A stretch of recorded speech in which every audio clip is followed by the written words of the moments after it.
ગુજરાત યોગ board chairman Shri શિશપાલજીના અધ્યક્ષતામાં યોગ પરિવારનો યોગ સંવાદ અને સ્નેહમિલન કાર્યક્રમ યોજાયો। મનુષ્ય યોગના માધ્યમથી મનથી યોગી, તનથી નિરોગી, સમાજ માટે સહયોગી અને રાષ્ટ્ર માટે ઉપયોગી બને છે। યોગ કોચ અને યોગ ટ્રેનર્સને પ્રશસ્તિપત્ર આપીને સન્માન કરાયું। ડાયાબિટીસ મુક્ત ગુજરાત પખવાડિયામાં જોડાવા લોકોને અનુરોધ। મેયર શ્રી નયનાબેન પેડિયા, સાંસદ શ્રી રામભાઈ મોકરિયા, ધારાસભ્યશ્રીઓ ડો. દર્શિતાબેન શાહ અને રમેશભાઈ ટીલાળાની વિશેષ ઉપસ્થિતિ।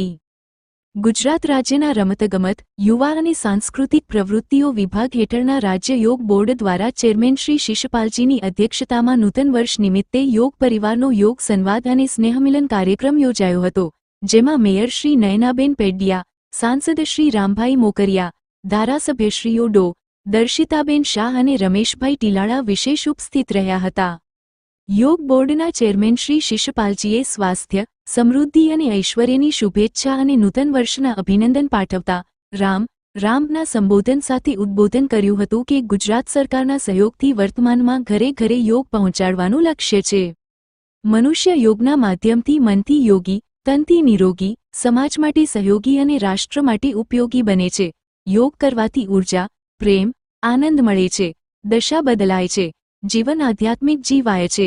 ત્યારે આપણા દેશના નેતૃત્વની દોર જેમના હાથમાં છે તેવા પ્રધાનમંત્રી શ્રી નરેન્દ્રભાઈ મોદી સ્વયં યોગી છે, જે નાગરિકોનું સૌભાગ્ય છે।